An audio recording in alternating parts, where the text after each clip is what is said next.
ভবদহ এলাকার একটা প্রায় চিরস্থায়ী সমস্যা হয়ে গেছে জলাবদ্ধতা, সেটার থেকে সাময়িক কিছু উত্তরণ আমরা আপ্রাণ চেষ্টা করে এবছর করতে পেরেছি। এবছর কিছু এলাকায় 20,000 হেক্টর বড় হয়, আমরা 17,000 হেক্টর জমি সকলের সম্মিলিত প্রচেষ্টায় আবার ধান চাষের আওতায় আনতে পেরেছি।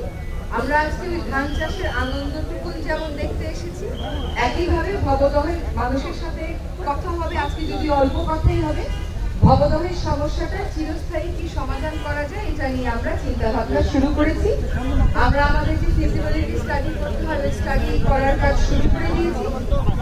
আমরা আমাদের সাথে আমাদের কৃষি এবং স্বরাষ্ট্র উপদেষ্টা মহোদয় আছেন, দুর্যোগ উপদেষ্টা মহোদয় আছেন, আমাদের বিদ্যুৎ উপদেষ্টা মহোদয় আসতে পারেননি দেশে থাকার কারণে। আমাদের হাফিজ ভাই আছেন, আমাদের ডিসি এবং কমিশনার যারা আছেন, যারা পানি উন্নয়ন বোর্ডের পরিশ্রম করেছেন, তারা সকলেই আছেন।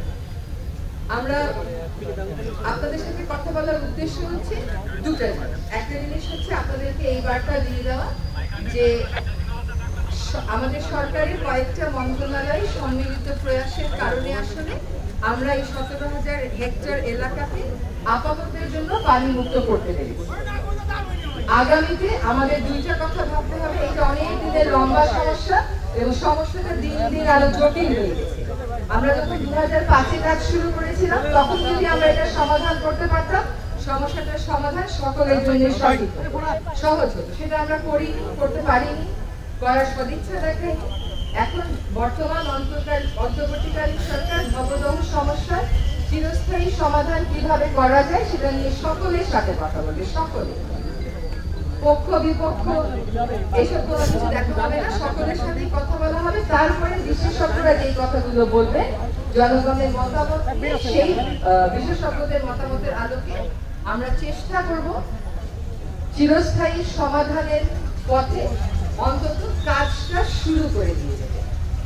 আর এই বছর বর্ষায় যেন গত বছর বর্ষার মতন দুর্ভোগ না হয়, সেজন্য অন্তর্বর্তীকালীন কিছু কাজ আমরা হাতে নিয়েছি। যেমন আমডাঙ্গা খাল খনন, এটা নিয়ে বলতে পারেন যতটা চওড়া করে খনন করার কথা ছিল ততটা চওড়া করে খনন করেন নাই। ততটা চওড়া করে খনন করতে গেলে আমাদের অনেক সময় লাগবে। আবার হরি, ভদ্রা আর আপার ভদ্রা, এই তিনটা নদীও খননের কাজ আমরা শুরু করে দিব। এটা বাংলাদেশ সেনাবাহিনী করবে। সেখানে আপনারা হয়তো বলতে পারেন যতটা চওড়া করে যতটা গভীর করে করার কথা ছিল ততটা গভীর করে হয়নি, কিন্তু হবে। ওই যখন চিরস্থায়ী সমাধানটা হবে তখন ওইটা হয়ে যাবে। আপাতত গত বর্ষার মতন যেন আর পানি না জমে, সেটার জন্য বাংলাদেশ সেনাবাহিনী এই নদীগুলোকে খননের কাজ শুরু করে দেবে এবং আমরা আমডাঙ্গা খাল এর খননের কাজটা শুরু করে দেবে। এবং যেহেতু এখন আমরা আছি, আমরা সকলেই সজাগ আছি যাতে গতবারের মতো, কতগুলো আছে প্রাকৃতিক কারণ আমাদের নিয়ন্ত্রণে, ওরকম দুর্ভোগ আপনাদের আর পোহাতে না হয়। এখানে কয়েকটা কথা বলা জরুরি যে আমাদের এরকম মানে ক্ষেত ভরার ধান যেটা দেখতে পাচ্ছি, যে 3,000 কৃষক 3,000 হেক্টরের ধান হয়নি, সেই কৃষকদের তো নিশ্চয়ই কিছু দুঃখ রয়ে গেছে। কিন্তু 17,000 হেক্টর যে ধান হয়েছে, এটা আমাদের খাদ্য নিরাপত্তা একটা অনেক বড় ভূমিকা রাখে। এখানে বিএডিসি একটা ভূমিকা পালন করেছে। আমাদের এবার কেশবপুরের একটা জায়গাতে একটা চিংড়ি বাঁধ ভেঙে গিয়ে আবার 600-র উপরে মানুষের জমি প্লাবিত হয়ে গেছে, মনিরামপুরে প্লাবিত হয়ে গেছে। এখন তাদের জন্য ওই শেষ মুহূর্তে তো আমাদের কিছু করার ছিল না, কিন্তু আমরা দুর্যোগ ব্যবস্থাপনা মন্ত্রণালয়কে বলার সাথে সাথে তারা 3 মাসের জন্য খাদ্য সাহায্য দিয়েছে।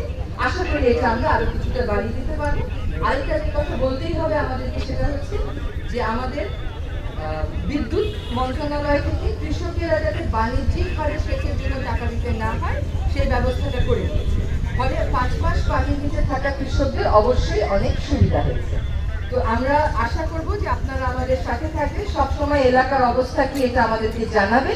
তো আমরা আজকে সকলে একসাথে আসার উদ্দেশ্য হচ্ছে সকলের সরেজমিনে দেখা, যাদের সাথে কথা বলতে পারি কথা বলি, জাতীয় নীতি নির্ধারণী মহলে যখন আমরা সবাই মিলে বসবো, আমরা যেন একটা জনগণের মতামত নিয়ে, বিশেষজ্ঞদের মতামত নিয়ে একটা ঐক্যমতে পৌঁছাতে পারি।